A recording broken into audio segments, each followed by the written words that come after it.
सुनाई है उसको बाधित करने के लिए भी किया जा सकता है। संजीव जी, आप हमारे साथ रहिएगा। एक और बड़ी खबर का रुख लेते हैं। कुर्स्क हमले पर क्रोधित पुतिन का संबोधन, यूक्रेन से नहीं होगी युद्ध विराम पर बात। 3 क्षेत्रों के गवर्नरों से पुतिन ने मुलाकात की है और कुर्स्क हमले पर पुतिन क्रोधित हैं, गुस्से में हैं और ये साफ कह दिया है कि यूक्रेन से युद्ध विराम पर कोई बात नहीं होगी। 3 क्षेत्रों के गवर्नर से मुलाकात पुतिन जो है वो कर चुके हैं।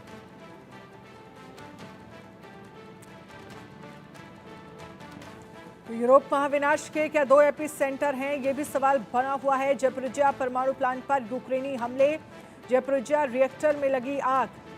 यूरोप में रेडिएशन का खतरा बना हुआ है, यूएन की तरफ से कहा जा रहा है। कुर्स्क परमाणु प्लांट के करीब जंग, कुर्स्क रिएक्टर विस्फोट का खतरा, यूएन की युद्ध रोकने की अपील।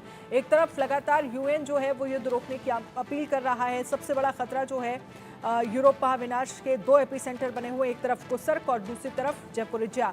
ज़ैपोरिज़्या में भी आग लगी हुई है और कूलिंग टावर में भी आग लगी हुई है। साथ ही कुर्स्क रिएक्टर विस्फोट का भी खतरा जो है वो यहाँ पर लगातार बना हुआ है।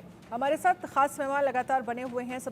यूके देवनाथ जी, यूएन लगातार ये बात कह रहा है कि युद्ध विराम जो है वो किया जाए, लेकिन साफ तौर पर पुतिन ने ये कह दिया है कि युद्ध विराम पर कोई बात नहीं होगी। कुर्स्क पर हमला हुआ है, उससे क्रोधित हैं पुतिन और 3 क्षेत्रों के गवर्नरों से उन्होंने मुलाकात की है।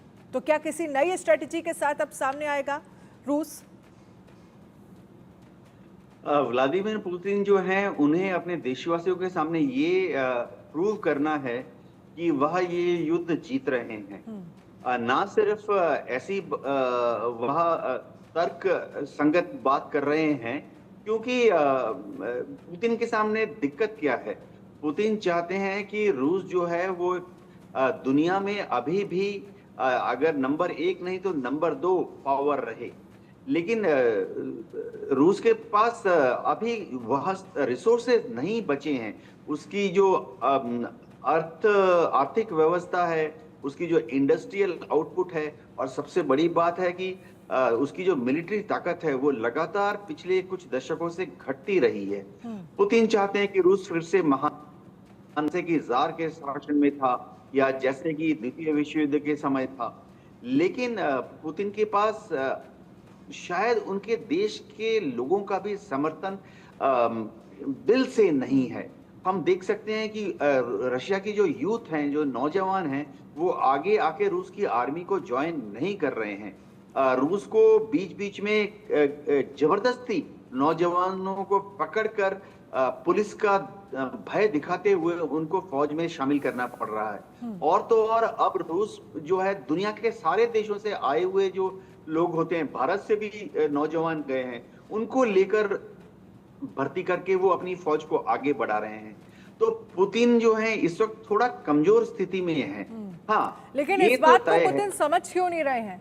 क्योंकि जो वो करना चाहते थे पिछले 2 साल में वो कर नहीं पाए और तमाम बातचीत, तमाम शर्तें दोनों तरफ से रखी गई, पीस समिट तमाम हुए, लेकिन वो सारी चीजें बेनतीजा रहीं। किस तरफ बढ़ रहा है युद्ध? एक तरफ सैनिकों की वहां पर कमी है, गोले बारूद की कमी हो रही है और शायद क्या इतनी कमजोर स्थिति में कभी रूस रहा है जो स्थितियां आप बन रही हैं? ये सोचना पड़ेगा कि रूस में पुतिन अब फिलहाल कोई भी कदम वापस नहीं ले सकते, क्योंकि रूस की जो एडमिनिस्ट्रेशन है वो इस तरह से है कि अगर पुतिन फिलहाल कमजोर पक्ष दिखते हैं तो शायद एक इंटरनल रिवोल्ट होके उन्हें अपदस्थ किया जा सकता है।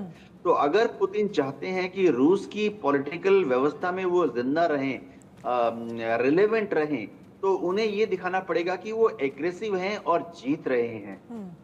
उनको सिर्फ एक ही एडवांटेज है कि उनको एक चीज क्रेमलिन का भी आकलन है कि कुछ भी हो जाए इस युद्ध में यूक्रेन जो है वो जीत नहीं सकता। हाँ, 10-20-30 किलोमीटर इधर उधर अगर यूक्रेन घुस जाता है तो रूस की फौज अगले 1 हफ्ते में या लेकिन उसी तरह का अगर सिनेरियो क्रिएट कर लेता है यूक्रेन, जो रूस ने करा है, यूक्रेन के तमाम क्षेत्रों पर कब्जा किया है, तमाम इलाकों पर कब्जा कर लिया है और धीरे धीरे अगर उसी स्ट्रेटेजी के साथ यूक्रेन भी अगर आगे बढ़ता है तो फिर तो चुनौतियां होंगी ना रूस के लिए। आप हमारे साथ दोनों ही रहिएगा, आगे भी इस पर हम चर्चा करेंगे। लेकिन इसी बीच कुर्स्क परमाणु संयंत्र की तरफ बढ़ रही है यूक्रेनी सेना।